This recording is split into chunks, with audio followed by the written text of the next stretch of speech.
أعوذ بالله من الشيطان الرجيم بسم الله الرحمن الرحيم ألم تر كيف فعل بأصحاب الفيل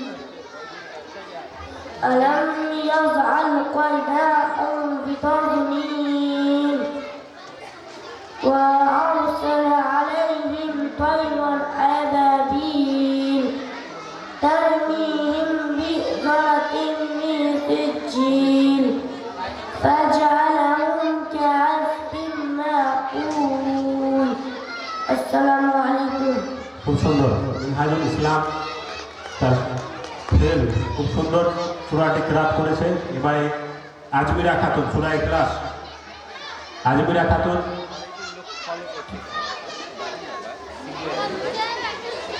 গতিবিধি লক্ষ্য রাখছি।